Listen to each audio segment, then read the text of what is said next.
Hello everyone and welcome to my channel. Today's recipe is asparagus chicken topped over pasta. Now the ingredients you'll be needing is a handful of asparagus, 4 green chilies, 2 tomatoes, 3 to 4 garlic cloves, 2 lemons, 1 medium-sized onion. As for the seasonings, I will be telling you the amounts while I am cooking over here.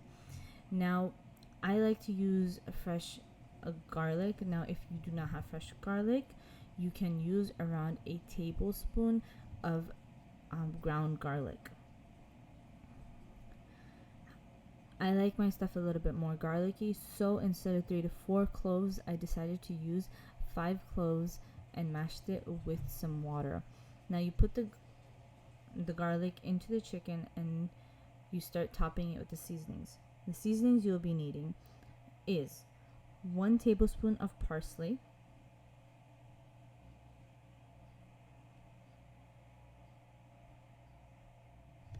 1 teaspoon of chili powder, 1 teaspoon of lemon pepper, 1.5 teaspoon of cajun, and I also put in 1 teaspoon of paprika. The next step you'll be doing is you will grill the tomatoes and onions. Now if you do not have this grill pan, it will work in a normal pan, because at the end of this the tomatoes will get a little bit mushy, but you do not want your asparagus, your chilies, or your onions to get mushy. The tomatoes will actually hold in all the seasoning, so if that gets mushy, it'll be easier to mix into the pasta. Now when you're slicing your onions, you make sure that they're in round circular form. Same with the tomatoes, round circular form. The chilies, you will be cutting them a long ways, so you'll be cutting each chili into 4 parts along the length of the chili. And as for asparagus, you chop them as small as you like, as long as they're bite-sized, so you can pick up one and eat it. Now you'll be putting your lemons in. Make sure that they're in round formation and just slightly grill them so it comes like a brown color, and not too much where you're cooking the lemon a lot. You just need it slightly so you get the grill lines on it. Then you cook your chicken. Make sure you cook it fully, but also leave it a little bit juicy. So you'll be doing 3 minutes on each side, and you cut one up to see if it's fully done. If it's not fully done, then you should cook it for another 2 minutes. Do not cover, because it'll let out juices and it'll take a little bit longer to cook, and you don't want that.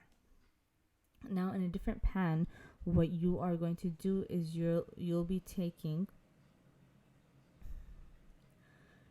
your chicken just to give it another pan sear, so you'll just get the grill lines in the other pan, and over here you're giving it a little bit of a pan sear so you get the finishing touch.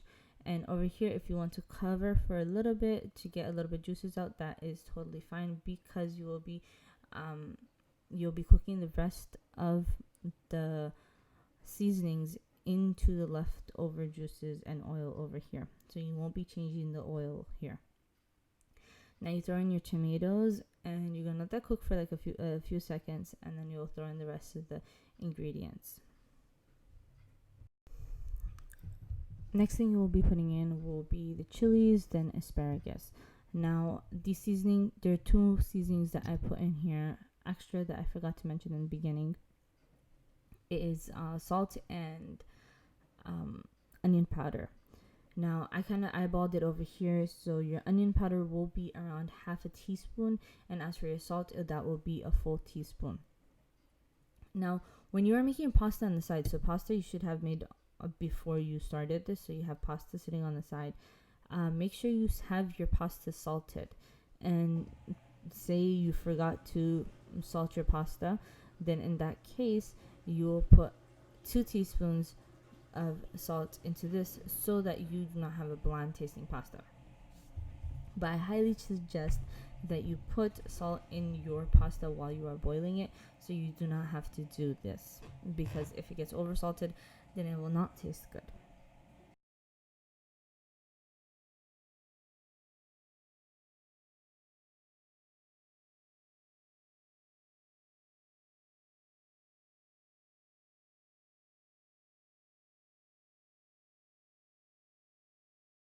Okay, small tip here. When you are done boiling your pasta, leave a little bit water at the end. So don't drain it fully. Just leave a little bit water at the end. And what that water does is, because it's the pasta sauce, it's the pasta water, it helps stick any seasoning or any sauce that you make. It helps it stick to the noodles, so you don't have what do you call it? You don't have like noodles and then sauce just like draining on the side and it's not really sticking to the noodles. So the noodle water actually helps stick with the noodles, and you're still cooking everything, so it will eventually dry up. So what you'll be doing next is that you'll take that not really gravy, but that seasoning, that masala that we just made, and mix it into your pasta.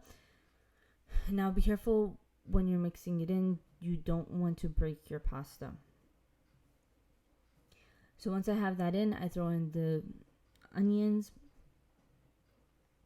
As you guys noticed, the onions do not go in with the tomatoes and the asparagus and the chilies. That goes in after. It goes into the and pasta afterwards, because the onions have their own taste. It has like a slightly caramelized taste, and you want to preserve that taste. If you mix it in with the rest of the seasonings, then it changes the taste, and you won't be getting that nice caramel taste with the pasta. Now, just sprinkle a little bit extra Cajun seasoning over, and remember, this is still on low heat, so it's slightly cooking at the bottom as well. So once you put the seasoning in, you're just gonna give it a nice stir, and after that you will throw in your chicken. Now, once I have my chicken in, I steamed it for a little bit.